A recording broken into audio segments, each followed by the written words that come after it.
Hey, this is Matt. Once again, we're about to another video, and this is a paid request for RB. Thank you so much for that. Thank you so much for your generosity and your kindness. Thank you so much, RB. I really appreciate it.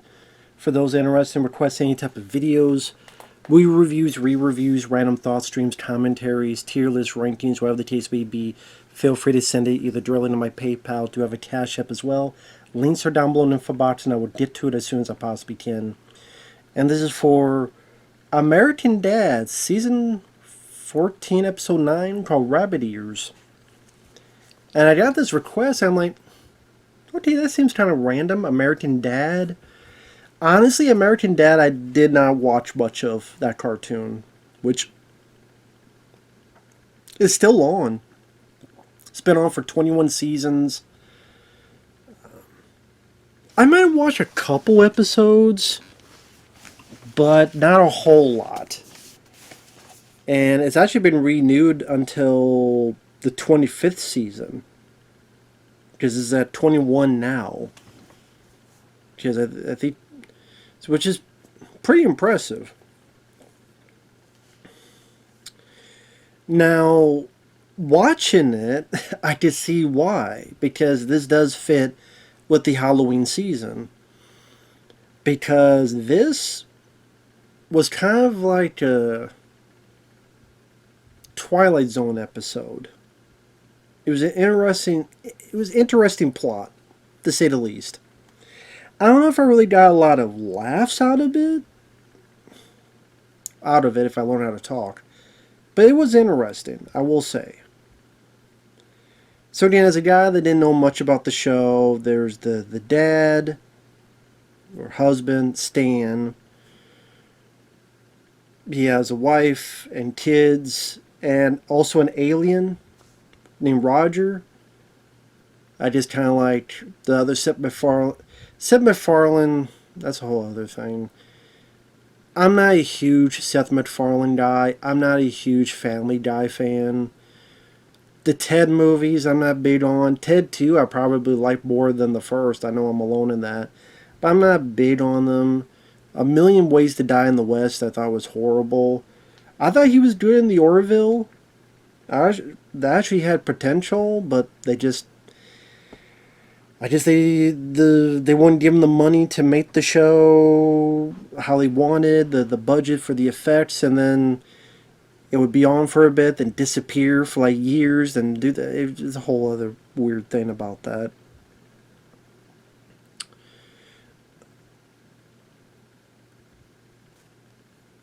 And I guess this alien is kind of like the dog in Family Guy. At least that's what it kind of reminds me of. Scott Grimes is the son, Steve. I mean, he doesn't have a whole lot to do in this episode, but I'm like, oh shit, Scott Grimes. Because he was on the Orville, which to me was a better Star Trek show than STD or whatever the fuck it was. Star Trek Discovery, or STD, as most people called it, because that's what it was. The disease and the fucking thing. But Scott Grimes, for those who don't know, he was the lead in Critters. He was a little boy. And then he was the teen/adult in Critters 2. So, yeah. So, the plot of the film is, episode, Stan, the husband, the father, he's looking for junk people are throwing out, and he finds this big TV on the sidewalk. Now, this is side plot I didn't give a shit about, where the alien finds like this dirty diaper. But I guess when he puts the diaper on, he then regresses to be a baby. So from time to time, the other family are taking care of the alien like it's a baby, and it sucks its thumb and. I'm like, I don't. That part I didn't give a flying fuck about. How about tit the baby, as South Park would say? Don't tit the baby. Yeah, tit the baby. I just thought that part was fucking stupid. But the main part I thought was interesting. So he, being Stan, puts the TV in the basement and he starts watching it. As he's watching it, nothing comes on except this one show, black and white, called Nighthawk's Hideaway. It's a show that seems to be from back in the day where the host, which actually is voiced by Chris Pine, so it's funny, speaking of Star Trek, Chris Pine, who is the star of the new Star Trek films as Kirk, kind of them about the social life of the city and smoking and drinking and talked with other people in this one room. And it's got kind of that 40s era of clothing and such and music done in black and white. And it's like the one episode that repeats over and over again, like the same episode. And so our lead, he's like, what's the deal with this? So he goes to like TV Guide and the editor-in-chief, and he's like, I have no idea what show you're talking about. It doesn't exist. And actually the TV Guide editor is Ed Asner. I'm like, oh shit, Ed Asner? Cool. Of course, he was the voice of J. Jonah Jameson in the 90s Spider-Man cartoon. Done a lot of other stuff throughout the years. Also, he finds this group that know of the show, but it's only one person. It's this kind of shifty guy. And it's voiced by Richard Kind. Richard Kind, I remember him on Spin City. He's done a lot of other stuff throughout the years. He was... Wasn't he in Toy... I think he's in Toy Story. I forget where he wasn't.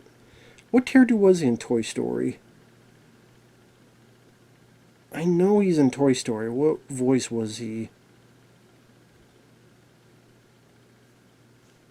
I always forget.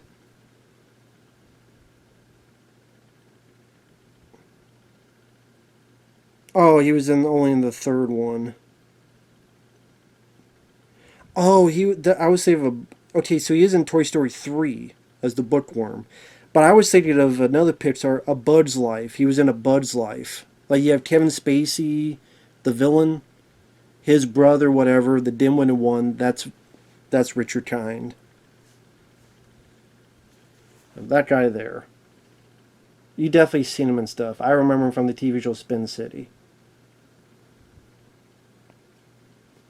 Yes, I know. I'm going to shut the phone now. Thank you.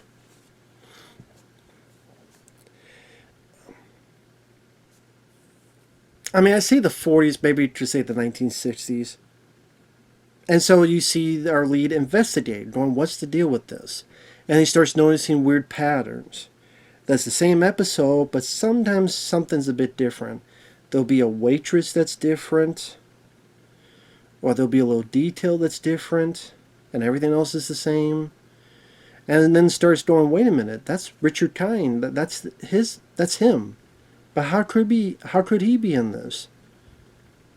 Because this is from like the 40s or the 60s, but I just saw him and now he tries to find him, the guy's no longer there. And ultimately sees there's like a wall and there's static, which reminds me of the movie Stay Tuned. For those who don't know, John Ritter, he starred in a film called Stay Tuned, where Jeffrey Jones was the devil, which made sense because he's a fucking devil in real life. Fuck him, he's a pedo piece of shit. Proven. So fuck Jeffrey Jones. He just sucked my fuck. No, I don't want him near me because he wouldn't like it. Because he'd be buried. Anyway, in that film, the devil will pit people and go through kind of the table from hell. Go from channel to channel, show to show, and if you survive and able to escape, you get to the next one. So it's John Ritter and I think Pam Dauber going from A to B to C to try to get out of this and going all these different hell version of TV. Instead of Wayne's World is Dwayne's Underworld. All this other stuff. Cool movie, underrated film. And the reason I brought that up is the static is what it looks like when they go through and go to the next world portal. That's what it looks like here. So our lead goes in, and then he's in the show. But there's no way of escaping. In fact, someone tries to escape, and during commercial time, they hear growling, and then you get the idea that the host ate the person. So our lead tries to get Richard Kind, and they try to escape. Then there's a point that seems like they escape, and I'm sitting there going, I know where this is going. I know where this is going. It's going to leave a false sense of security to lull you in, and then lo and behold, yep, they're right back to where they were. They're right back in the show.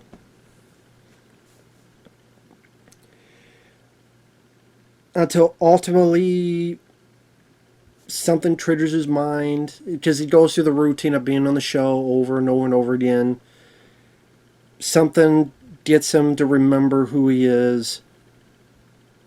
He tries to fight, he gets pushed back, a piece of the wall gets broken, it's that static once again.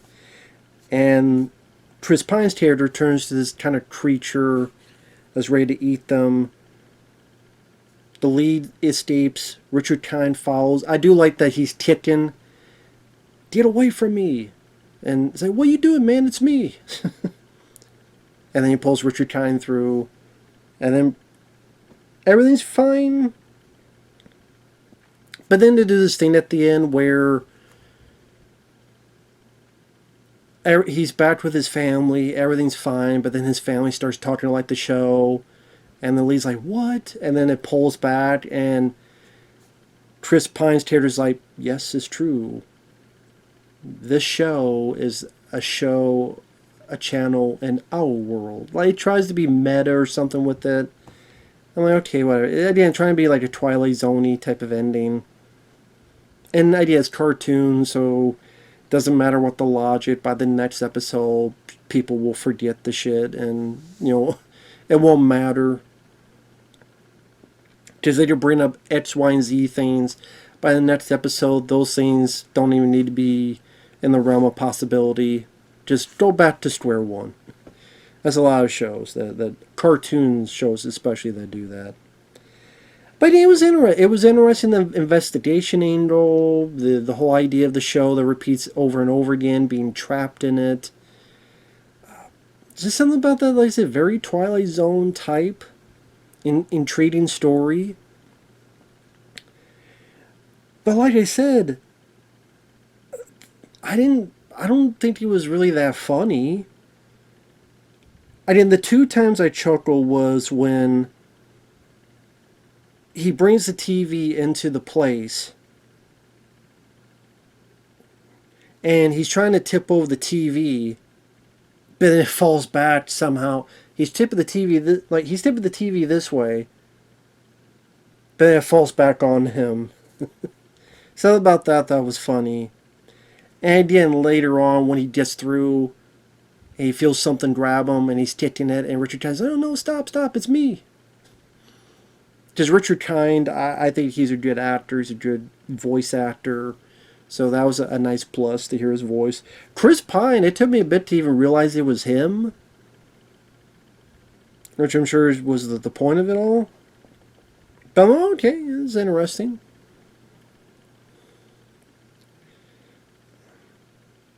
Because I would bet what Chris Pine was trying to do, kind of his version of Robert Stack from Unsolved Mysteries. If not, then maybe I'm wrong on that. But that's who I kept thinking of. Maybe not totally like him, but go in that direction. Or maybe it was Robert Stack, maybe the Untouchables, maybe like that era of stuff.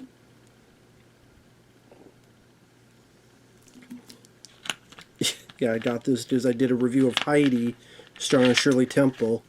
So I figured, why not also drink some Shirley Temple? So I still got it here. So, because I do try to do a couple reviews in a row. But yeah, this I liked. I thought this was a pretty interesting episode for its story. I did the investigation and stuff. I thought, there's interesting, creepy style vibe to it. Again, the whole subplot with the alien pretending to be a baby, I thought that was kind of stupid and just like, what the fuck, really? That felt like desperation. We need the family to do other stuff. Sure, why not that?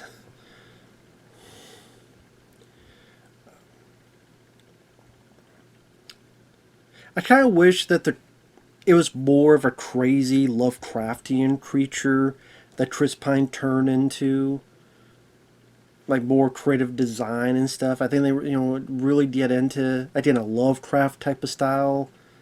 I would like to have seen that. And the ending, I mean, was a bit annoying because I'm like, okay, well, so the family, he's back in his world, but then the family starts talking like the show. So I'm like, well, okay, so what happened? But then it goes back because he wants to be funny in this meta thing, and okay. Something about that just pulled me out of it. I don't know, it just wasn't for me. I didn't think it was as strong of an ending as it could have been, at least for me. But overall, I liked it. I thought it was pretty decent. So, take that for you will. Thanks for watching. Take care. I just looked at these characters. I mean, I can't really judge the family. They weren't in it a whole lot. The alien, again, he was just pretending to be a baby for most of it. The lead, Stan, he's there. But it seems kind of a boring, I don't know if boring is the right word. Compared to, other lead characters, cartoon characters, I don't know if this guy is really going to stand the test of time compared to other characters.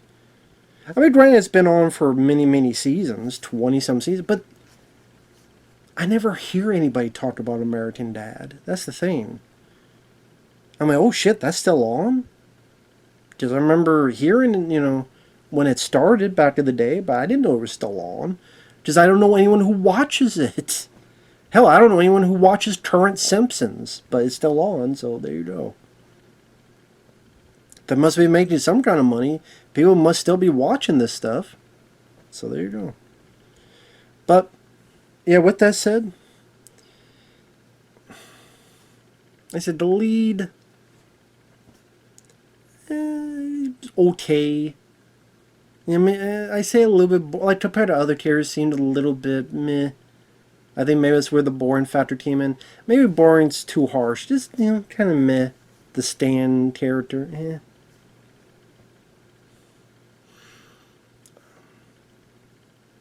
I mean, it's only one episode. That's not really fair for me to judge, I guess. But my first impression, it's there. But the story is what I liked about it the most. For the most part, it was the story. So, definitely interesting to repeat myself, Twilight Zone type of thing that, works well for the season. But I'm repeating myself. Thanks for watching. Take care. We'll see you guys later. Bye-bye for now.